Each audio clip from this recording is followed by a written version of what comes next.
What's up, guys? Today we're going to be watching a little debate, and the question today is, why doesn't God heal everybody?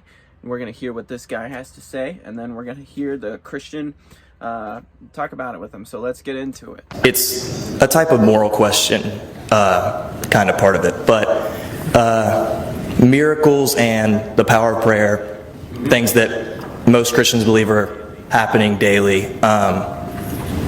When God heals a paralytic or saves a dying baby, is that in any way interrupting the free will that he so craves? And this is the part that's a moral question. It kind of seems to me, and I was listening to Sam Harris make this argument, and it kind of bothered me. And he said it was hypocritical for God to save this paralytic and heal his legs and leave that one, or even worse, heal a paralytic and leave thousands of dying children in Africa starving.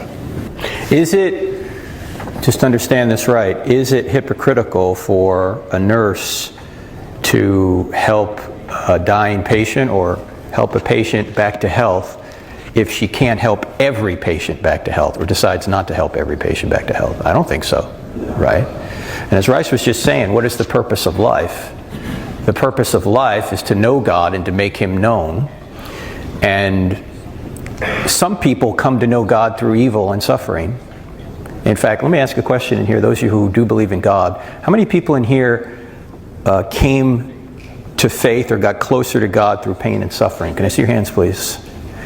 Yeah, look around the room. That's probably half of us. In other words, C.S. Lewis said, sometimes you only look up when you're on your back. Pain is God's megaphone to arouse a morally deaf world.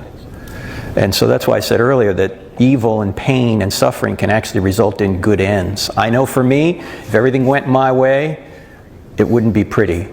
Just a thought on that, because really Harris's comment is basically like, what about all the people that didn't get helped? What about all? So you're saying this one was healed or that one was healed, almost like God singled these out but then ignored the masses. And actually Jesus addressed that. Jesus basically talked about how that he went into a town and healed someone, and they said, why didn't, went into this town and you only healed this one, what about everybody else? But again, that's because really grace. God gives us, I think, glimpses of what there's something beyond this life. If this is it, when people talk about heaven and hell, listen, we're not just taking this life and just moving it into like a bad party that's on campus that they kick off and it goes into an apartment somewhere. Well, we're not just taking this mess and moving it into eternity. So everyone knows, I'll put it this way, everybody's got to help for somebody. Hitler's there, somebody they unfriended on Facebook, an ex-wife, spouse. It's like, but so the question is, we all have these discriminations. We all have the line of what we accept is tolerable or intolerable. So in my opinion, when it comes to God giving a miracle or a healing, and you said, well, this person's dying and you're claiming you were healed of a backache. Like, oh, that's so silly to say I got healed of a backache, or I found, somebody gave me $100 when you've got starving people. I understand how that to somebody from the outside looking in thinking that's trivial. I don't think that answer to prayer is meaningless. I don't think that a person, because people pray all over the world, and I think the mystery is that we have this chance. Every human being has a chance to approach that God, whether the need is small, whether the need is large, and get grace. Sometimes the grace manifests in a complete healing. Sometimes the grace, like I interviewed a woman on Christian television who saw her parents murdered. And the man who was murdered her parents when she was a child, she testified at his trial, 20 years later got out of prison. And she said this phrase. Dr. Phil interviewed her one day, I interviewed her the next day. Her name was Becky Alonzo. And she gave the killer who killed her parents a Bible, and she had forgiven him. And she said this, she said, I was mad at God, but I needed God more than I needed to be mad at Him. And when you look at her, I just was with her, she just beams. So the power of forgiveness, sometimes what we receive is not just a physical outward thing, but there's something that happens on the inside of us.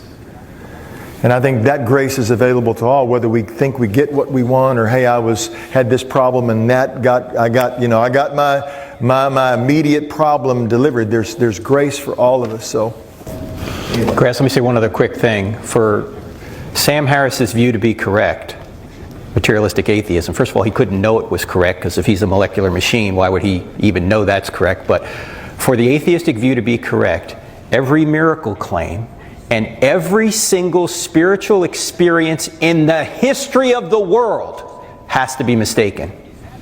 Is that possible? It's possible. Is it reasonable? No, it's not reasonable.